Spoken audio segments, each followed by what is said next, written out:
Taxi, need a ride? Best rates in the market. There are men in this world who seem to have everything. Men who wake up every morning in mansions, who drive cars they could never finish counting, and who have more money sitting in their accounts than most families will ever see in generations. Desmond was one of those men. From the outside, his life looked like a dream that anyone would trade their own for. But behind the tall gates and polished walls of his estate, Desmond carried a hunger that no amount of wealth could satisfy. He wanted love. Not the kind that comes with conditions. Not the kind that arrives wearing a smile, but secretly calculating his net worth. He wanted someone to look at him and see a man, nothing more, nothing less. That longing grew heavier with every passing year. Women came and went, always charming at first, always revealing themselves eventually. Some were bold about it, asking for gifts or money early on. Others were subtle, slowly building a dependency, a web of need that had nothing to do with who Desmond was on the inside. He was tired, and tired men sometimes come up with desperate plans. One night, sitting alone in his grand living room with nothing but the hum of silence around him, an idea came to him. What if he disappeared? Not literally, but from the world of wealth. What if he became just a man, an ordinary man doing an ordinary job? He decided he would buy an old taxi, dress in simple clothes, and drive people around the city. No one would know his name. No one would know his bank balance. If a woman fell for him in that disguise, it would be real. It would be the truest thing he had ever known. The next morning he did exactly that. He found an old taxi that rattled when it moved and smelled of years of other people's journeys. He put on clothes that had never seen the inside of a designer store and stepped out into the world as a new man. It was strange at first, even thrilling. He picked up passengers from all walks of life and listened to their stories. But no one truly saw him. They saw a driver. They were polite the way people are polite to strangers, nothing more. Then came Amina. She was beautiful and warm in the way that certain people are when they want something from you. At first she seemed genuine, asking about his day, laughing a little too easily at his jokes. But it wasn't long before the small requests began. Money for this. Help with that. Each asked a little larger than the one before. Desmond gave her what she wanted, watching carefully, hoping he was wrong about her. He was not. She kept coming back, not for him, but for what she thought he had, which was even less than what she imagined. He let that chapter close quietly, but it left a bruise. He began to wonder if his whole plan was foolish. Maybe this kind of love he was searching for did not exist. Maybe every relationship was a transaction dressed up in pretty words. Then one late afternoon, as the city was turning golden in the setting sun, he saw her. A young woman standing by the road, waving him down. She got into his taxi quietly, without drama, without the performance he had come to expect. Her name was Blessing. She asked him about his day not as a formality, but as if she actually wanted to know. She didn't talk about money or things or status. She talked about life, about small moments, about the kind of things people say when they are genuinely present. When they reached her stop, she paid her fare, thanked him, and walked away. No lingering. No angle. Just grace. Desmond sat in his parked taxi for a long time after she left, feeling something he hadn't felt in years. Peace. Something about her was different, and he could not stop thinking about it. Days passed, and then one morning fate returned her to him. He spotted her walking along the road and pulled over. She smiled and got in, and this time they talked even more. Blessing told him about her life. She worked hard, helped her family, made do with what she had, and carried no bitterness about any of it. She wasn't performing contentment for his benefit. She simply was content. Desmond was quietly falling, and he didn't try to stop himself. Over the weeks that followed, he found reasons to drive her route. Each time they talked more. Each time the connection deepened. Then came the moment he had been waiting for. He told her life was hard as a taxi driver, that money was tight, that some weeks were a real struggle. He watched her face closely, searching for that familiar flicker of disappointment. But Blessing only smiled and said what mattered was kindness, honesty, and love. Not money. Not things. Him. Desmond knew then that he had to tell her the truth. He could not keep living a lie with the one person who made him feel whole. A few days later, he invited her to a quiet park, took a deep breath, and told her everything. He was not a taxi driver. He was a billionaire. He had been hiding his identity, searching for someone who would love him for himself. He braced himself, expecting anger, maybe even tears. Blessing smiled. She told him she had fallen in love with the man, not the money. Those words broke something open in Desmond. This was it. This was what he had been looking for all along. Their love grew easily and naturally after that. Desmond introduced her to his world, and Blessing moved through it the same way she moved through everything, with humility and quiet strength. She didn't change. She didn't need to. She was already everything. But there was one more wall to climb, and it was the hardest one. His parents. Desmond brought Blessing to the family home one Sunday afternoon. His parents, Mr. and Mrs. Oba, were dressed and ready, sitting in their grand living room with the kind of poise that comes from decades of privilege. When they saw Blessing, something shifted in their expressions. They smiled at their son, but the warmth cooled when their eyes moved to the woman beside him. Desmond introduced her proudly, telling them how they met, how she had loved him even when she thought he had nothing. His parents listened, exchanged glances, and then his mother spoke. She meant to be gentle, but her words were anything but. She said Blessing was not from their world. His father added that Desmond was the heir to an empire and needed a woman who understood what that meant. Someone from the right background. Someone who would reflect well on the family name. Blessing sat quietly through all of it, her head held high, her dignity intact. She did not argue. She did not crumble. She knew her worth. Desmond was furious. He told his parents that none of that mattered. He had found someone who loved him for who he was, and that was worth more than any status or connection they could ever arrange. He took Blessing's hand and they left. On the drive away, Blessing told him softly that she didn't want to be the cause of trouble between him and his family. He held her hand tighter and told her she was not the problem. They were. The consequences came swiftly. Desmond's father called and stripped him of everything.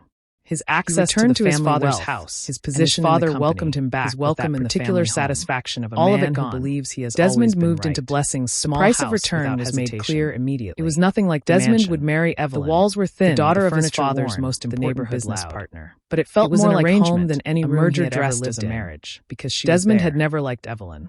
She was loud where Blessing was quiet, demanding where Blessing was giving, obsessed with appearance where Blessing was genuine. But he agreed, because he thought it was what Blessing needed him to do. He went back to Blessing and told her everything. She listened, and the sadness in her eyes was the kind that does not make a sound. She had pushed him toward this herself, but hearing it still hurt beyond words. Their story ended there, at least for a time. Desmond married Evelyn in a grand ceremony that felt like a performance. His heart was elsewhere the entire day. Married life with Evelyn was exactly what Desmond had feared. She had no interest in the responsibilities of a household or a partnership. She spent her days shopping and clubbing while the staff managed everything. Desmond's mother, who had hoped for a daughter-in-law she could lean on, found herself constantly disappointed. The house felt heavier with Evelyn in it. Then came the dinner. Desmond's father invited his most important business partners for an evening meal. His mother, seeing an opportunity, arranged for Evelyn to cook for the guests while the staff was kept away. Evelyn, who had never cooked a meal in her life, wandered through the kitchen in a panic. In desperation, she grabbed a bottle of beer and poured it into a soup, thinking it might add flavor. When the dishes were placed before the guests, the reaction was immediate and devastating. Faces twisted. Plates were pushed aside. The guests left early, offering polite excuses that fooled no one. Desmond's father was humiliated and furious until he learned that it was Evelyn who had cooked, not the staff. Something changed in him that evening. The marriage deteriorated further when Desmond, unable to pretend any longer, told Evelyn the truth. He had never wanted this. He did not love her, and he never would. He told her to leave. Evelyn, who had never been refused anything in her life, was shaken to her core. She called her father, who called Desmond's father, and threatened to end their business partnership if the marriage collapsed. Desmond's father, fearing financial ruin, forced Desmond to stay. For a time, he did. Meanwhile, Blessing had been carrying a secret that was growing larger with each passing week. She was pregnant, for months along. The babies were Desmond's twins, a boy and a girl. She had not known earlier because her body had given her no obvious signs. When the truth settled in, she was overwhelmed. She loved Desmond. She wanted her children to know their father. But she did not want to shatter the life he was now trapped in. She kept silent, carrying both the pregnancy and the weight of that decision alone. Her one close friend begged her to speak up. She argued that Blessing had no money, no stable home, no support. How would she manage 2 babies on her own? Blessing listened, felt the truth in those words, and still held her ground. She had faith, she said. She believed things would work out. Her friend was frustrated, but Blessing was firm. Desmond, unable to shake thoughts of Blessing, eventually went looking for her in the old neighborhood. She was gone. No one knew where she had moved.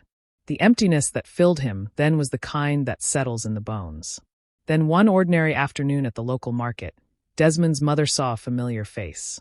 Blessing was standing near one of the market stalls, her belly round with pregnancy, her clothes worn, her face carrying the unmistakable look of someone who had been surviving rather than living. Desmond's mother felt guilt wash over her like a tide. She walked over, and after a moment of heavy silence, apologized. Blessing gently corrected one assumption. The child she was carrying was not another man's. The twins were Desmond's. Desmond's mother felt the world shift beneath her feet. She was going to be a grandmother. Twice over. Her son's children were growing inside this woman who had been left to struggle alone. Without a second thought, she took Blessing from that market to one of her own homes, a beautiful mansion far removed from the hardship Blessing had been enduring. She assigned her a maid, a driver, and told her that from that day on, she would want for nothing. She kept the whole thing secret. From her husband. From Desmond. She visited Blessing often, leaving the house quietly without her driver, savoring this private joy that gave her something to smile about in a house that had felt joyless for too long. Desmond noticed the change in his mother, but could not explain it. She was lighter, happier, always slipping out with that small, mysterious smile. He asked her once, and she brushed it off warmly. He let it go, though the curiosity stayed with him. 2 weeks later, the twins arrived. A boy and a girl, perfect and peaceful, wrapped in the warmth of new life. Blessing held them and felt something that transcended all the pain she had endured. Desmond's mother received the call and wept with joy. The next morning, she told Desmond she needed to visit a sick friend at the hospital and asked him to come along. He agreed, unsuspecting, and they drove together in the easy quiet of a mother and son. When they arrived and walked into the hospital room, Desmond stopped. There was Blessing, sitting up in bed, holding 2 tiny babies. His mother stood beside him, tears running freely, and told him everything. The secret she had been keeping. The grandchildren that were his. The woman he had never stopped loving, now the mother of his children. Desmond's legs nearly gave way. He moved toward Blessing slowly, as if afraid the image might disappear. He knelt beside her bed, and the tears came without shame. He apologized for everything, his voice breaking with the weight of it. Blessing, with all the grace she had always carried, told him there was nothing to forgive. She understood. She had always understood. She just wanted them to move forward together. When Blessing and the twins were discharged, Desmond brought his father to see them. He didn't explain much in advance, only asked his father to come with him to one of his mother's houses. His father agreed reluctantly and walked into the living room to find Blessing sitting quietly with 2 sleeping newborns. Desmond told him softly that he was now a grandfather. The older man stood very still for a long moment. Then the tears came. He touched one of the baby's hands, then turned to Blessing and apologized with the full weight of a man who finally understood what his pride had cost everyone. Blessing accepted his apology with the same grace she brought to everything. She did not hold the past against him. She wanted peace. For her children, for Desmond, for all of them. Evelyn, always watchful, eventually noticed that the entire family was disappearing somewhere together every day. She pressured the security man at the gate until he broke and told her the truth. Desmond had children with Blessing. Twins. And the whole family had been secretly visiting them for weeks. Evelyn's anger was absolute. She called her father, who called Desmond's father, demanding the business ties be cut and his daughter's honor restored.